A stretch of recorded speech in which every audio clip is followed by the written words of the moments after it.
Okay, let's just jump right in. If you've ever heard terms like AWS or the cloud and felt like your eyes were starting to glaze over, you're not alone, and you are definitely in the right place. We are going to slice through all of that technical jargon and explain the core services from Amazon Web Services that, believe it or not, power a huge part of the internet you use every day. It's such a buzzword, right? You hear it all the time. Oh, it's in the cloud. But what does that actually mean? Is it some kind of magical fog where our data just floats around? Well, not quite. The real answer is actually a lot simpler and, frankly, a whole lot more powerful. And this slide right here just nails the core idea perfectly. I mean, think about the old way. You had to buy these massive, expensive servers, deal with a total nightmare of cables, and just hope nothing overheated or broke. The new way? The cloud. You're just renting the exact computing power, storage, and networking you need from Amazon whenever you need it. It's like having a planet-sized computer at your beck and call. So to guide us on this little tour, we're going to be using this fantastic visual as our map. It breaks down 16 of the most common, most useful AWS services out there. We're going to walk through this piece by piece, and I promise, by the end, you'll see how it all just clicks together. So here's our game plan. We're going to start with the absolute basics, the foundation, compute, and networking. Then we'll talk about where all the data actually goes. After that, we'll get into some of the more modern ways people build apps, see how to glue all the pieces together, and finally, wrap up with how you actually manage the whole thing. It's a nice, logical path from the ground up. All right, let's start at square one. Every single application you've ever used, I don't care if it's a simple website or a massive service like Netflix, it needs two fundamental things to even exist. It needs a place for its code to actually run, which we call compute, and it needs a way to connect to the rest of the world, and that's network. Okay, first up is EC2. This is really the original, the absolute bedrock of AWS. The easiest way to think of it is just a virtual machine. You're basically renting a server.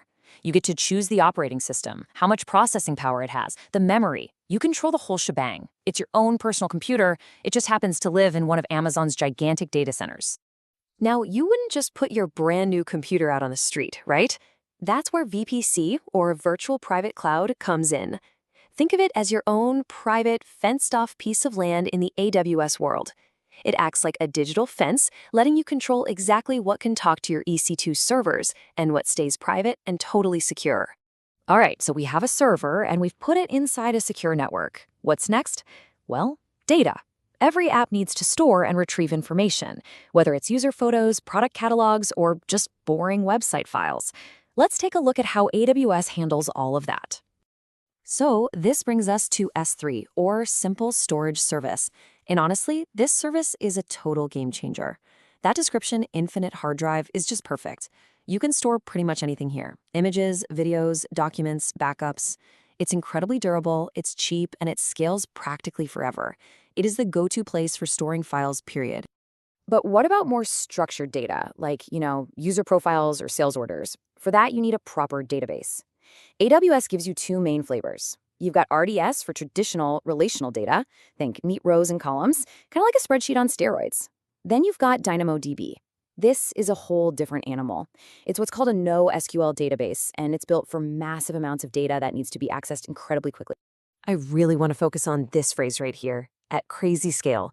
That is the entire reason DynamoDB exists. It is built for applications that need lightning-fast, single-digit millisecond responses, even if millions of users are hitting it all at once. The classic example? The shopping cart on Amazon's own retail site. That's the kind of workload this was made for.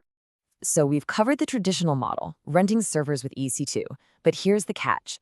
Those servers are running 24/7, even when they're not busy, and you're paying for all that idle time. So what if you could run your code without ever having to think about a server at all? Well, that brings us to our next section, the modern approach known as serverless. And this is AWS Lambda. It's a pretty wild concept. Instead of having a server running all the time waiting for requests, with Lambda, you just upload your code, and it only runs when it's triggered by something. You pay only for the split seconds your code is actually executing. It is unbelievably efficient for all those small, event-driven tasks. So if Lambda is your code just waiting to run, how do people actually access it from the internet? That is the job of API Gateway. It is the public-facing front door for your serverless functions. It handles security, it manages traffic, and it routes requests to the right Lambda function. It's basically the bouncer and the receptionist all rolled into one.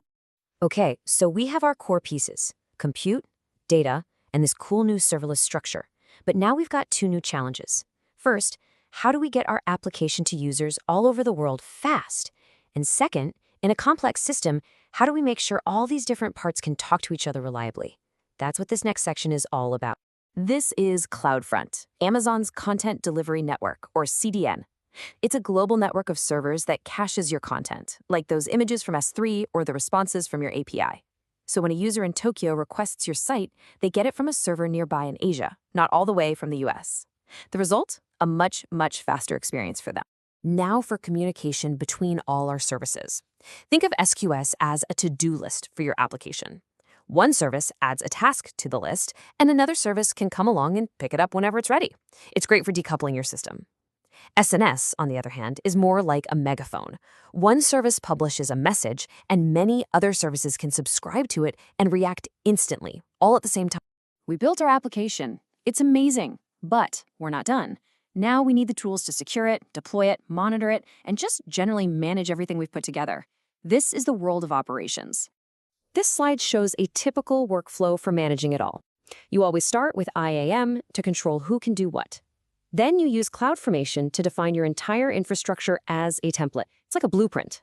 You might deploy your app using something like EKS for managing containers. And finally, you could use step functions to visually link all these different services together. But let's start with the most important one: security. And that brings us to IAM, or Identity and Access Management. This is your absolute security foundation. It is the gatekeeper that controls exactly who and what can perform any action in your entire AWS account. The key principle here is to grant only the minimum permissions needed. Nothing should ever happen without explicit permission. Finally, you need to know what's going on. CloudWatch is like your application's health monitor. It tracks performance, it collects all your logs, and it can send out an alert if, say, your server's CPU gets too high. CloudTrail, on the other hand, is the security camera for your account. It records every single API call, telling you exactly who did what and when. And just like that, we've touched on 16 of these foundational services. Think of them like digital Lego bricks. Each one has a very specific purpose, but you can combine them in countless ways to build almost anything you can imagine. And that's really why this all matters. These aren't just abstract technical terms. These are the tools that companies like Netflix, Airbnb, and millions of others use to build the apps and the services you use every single day. Understanding them is really understanding how the modern digital world gets built. So, we've gone from the confusion of the cloud to a concrete set of incredibly powerful tools. We've gone from renting a simple server to running code on demand. So the only question left is, if you had access to this global, super-powered computer, what would you build?